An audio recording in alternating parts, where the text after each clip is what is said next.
Hey guys, welcome to the 2 a.m. pipe on the patio, early afternoon edition. I am smoking my Savinelli 320 Oceano smooth pipe.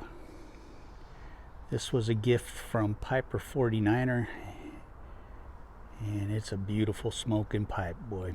All of my 320s smoke beautifully. Every single one of them. And in it, I'm smoking some GLP's Quiet Nights.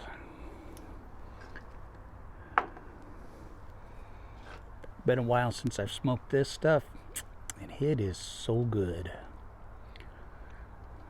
What a wonderful smoking English blend this is.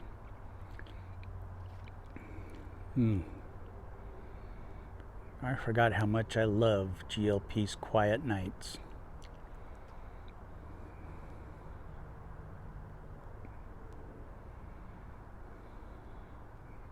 Oh, man, that's good.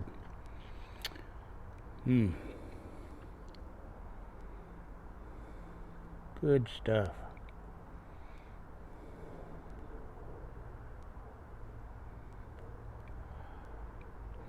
Gorgeous, absolutely stunningly, beautifully gorgeous day today. Absolutely wonderful, just beautiful day today. Just, man, just beautiful. Another great day.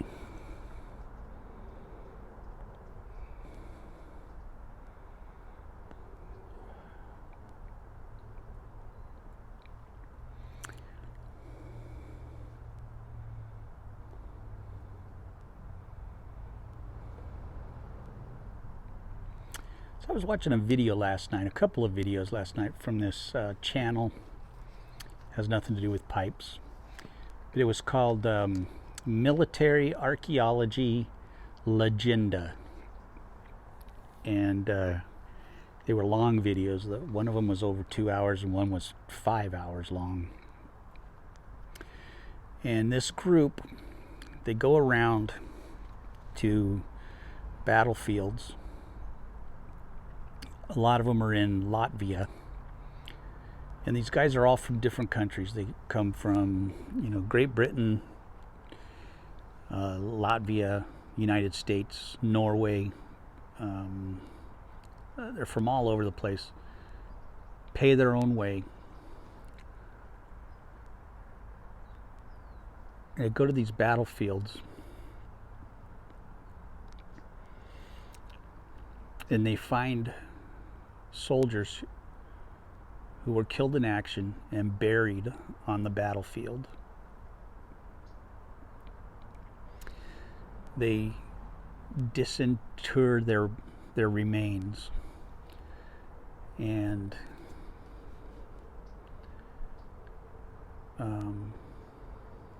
very respectfully,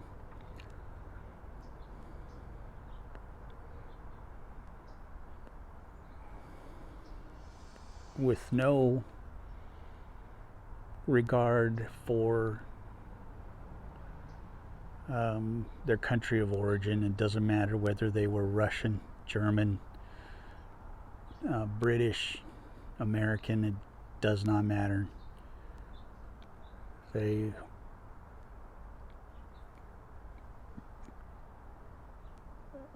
remove them from their battlefield graves, and they repatriate them to their country of origin, where they can be buried with honors and placed in a military graveyard. And it was pretty amazing to watch and to see some of these videos. And there was one I watched last night. It was over 5 hours long, and it was there was one I watched which was from World War I. It was a national park in Latvia, And it was a couple hours long. And it was from World War I, and they were finding just soldier after soldier after soldier after soldier, and unexploded ordnance all over this national park in Latvia, where people have picnics and the like, and it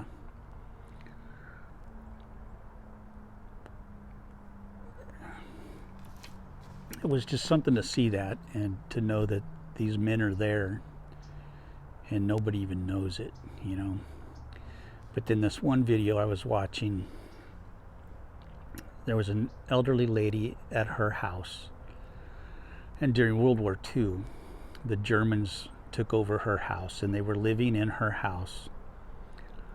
And I believe this was in Latvia as well. I'm not positive on that, but I believe it was in Latvia. The Germans were living in her house and her barn at her house. And at some point, they left her house and her barn, and they went to fight. I believe it was the Russians, Soviets. And when they came back, they had 7 dead soldiers with them, 7 German soldiers.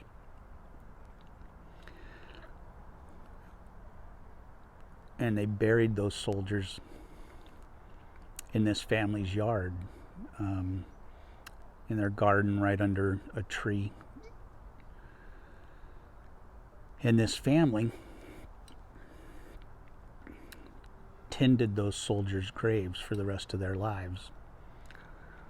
And the father of this family, he had made a cross that was going to be his grave marker.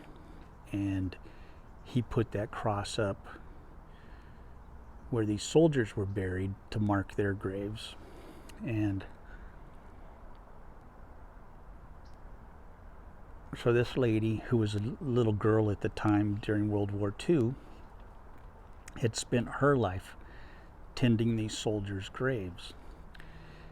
And as she got older, she called the German agency that was in charge of the war dead, and told them that she had 7 soldiers buried in her yard. And they never responded to her. They never got back to her. So 10, 12 years passed. She never heard anything back from them, from the German government. So she called this group, this military archaeology legenda, told them about it. So they came to her house with her permission and started to remove these soldiers from her yard. And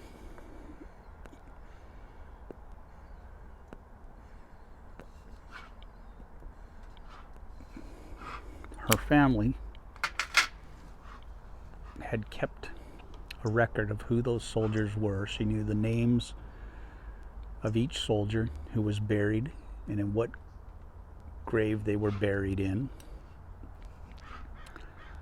She lost a couple of the pages in the book that she had them named in, so they weren't sure of a couple of them. But some of them had dog tags still, so they were able to work from some of that information. The dog tags were zinc, so they were deteriorating when they did find them. But it was really impressive to watch, especially the men who were down in the graves uncovering the bodies. The detail and the respect they had for those soldiers as they were doing that work, and they were just brushing away layers of dirt with brushes, and before they remove any remains, they completely uncover the entire remains of the soldier to make sure there's no other soldier buried underneath, or commingling of remains when they do this anywhere, so that they can make sure there's not more than one soldier buried together. You know, it's a very tedious process they go through, because they want to make sure that they get every remain of that soldier. They get any cloth, any buttons, any remain of that soldier goes into the box that they have for that soldier, for his remains. And it's very, very respectful process that they do. The guys that are standing around not doing the uncovering, you know, they're talking, they're laughing and stuff, but the guys who are actually doing the uncovering, there's a huge amount of respect being shown for those soldiers in the ground, and the time, the amount of time it must take to do, you know, the digging and then the careful excavation and uncovering of the remains. It's just mind-boggling, and I have so much respect for what these guys do. And it doesn't matter what country they're from, you know, the remains, it doesn't matter, you know, politics, any of that kind of stuff. Those men died for their country, and they need to be returned to whatever country they came from with respect and honor and dignity. And I was really impressed by that, and I just thought, you know, I'm a huge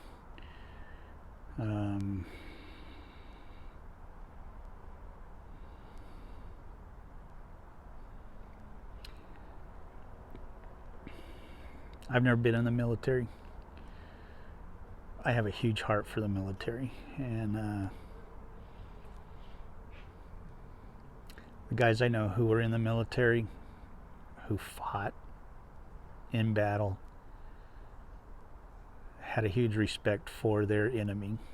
And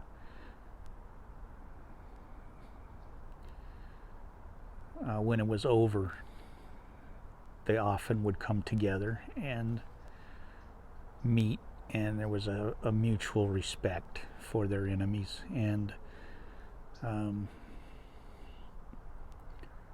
just always found that inspiring to me, that there wasn't a hatred. There didn't seem to be this overwhelming hatred for the enemies that they fought against. I mean, I'm sure there was some, at that time there may have been, you know, obviously there had to be some kind of feelings going on, you know, but over time you realize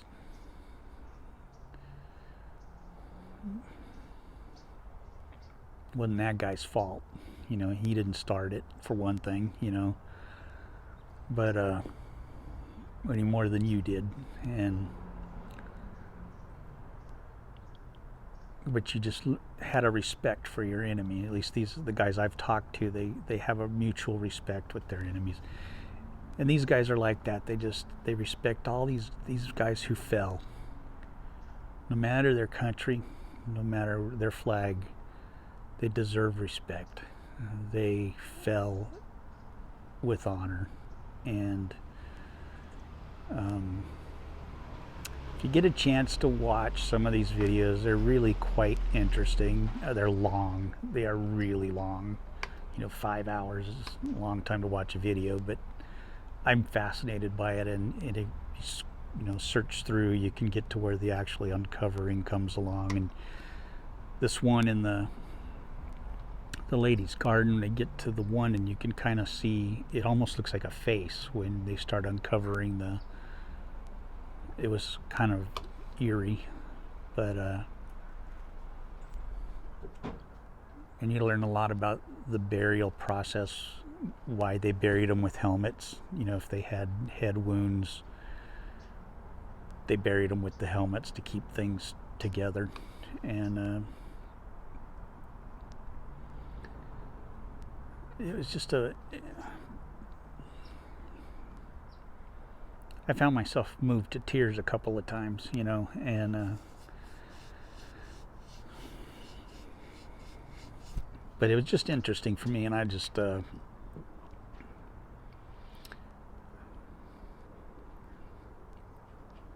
it was really an incredible thing these people do, that they go out and search for these graves on battlefields just to return the remains home to their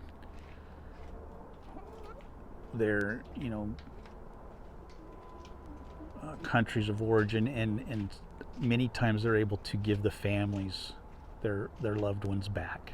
If they have dog tags, or they can tell the families they've reunited families with loved ones, and that's got to be just an amazing feeling to have somebody who's been gone for 80 years, or over 100 years sometimes for the World War I veterans, and to have those guys reunited with family. That's got to be just an amazing feeling for those guys to be able to accomplish that, and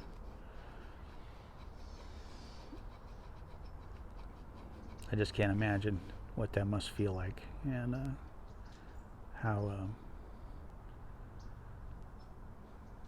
rewarding that must be for them. But I just want to share that with you guys. I'm sorry this was going on a real long time, but it was really, for me, it was living history for me, and just to watch that and see the respect that the guys doing the actual uncovering were showing for those remains was really impressive, and getting every fragment of bone that they found. I mean, it would be easy to just grab the big bones and say, yeah, we got this guy's remains. They want to get every fragment of bone, every fragment of cloth that was on that body that's left goes into the remains. They want everything that was there when he was buried that's left goes into the remains, and anything that's personal goes into a plastic bag, like if it's wallets or coins or metals, goes into a plastic bag in case they find family. They can, if the family wants it, they can give those to them. And it's pretty amazing, just pretty darn amazing to watch. I spent 7 hours watching 2 videos last night. So anyway, I just wanted to say that to you guys, tell you about that. Sorry this has gone so long. Obviously it touched me, but I just wanted to tell you about that. So I love you guys. God bless, and pray for those soldiers who are still missing.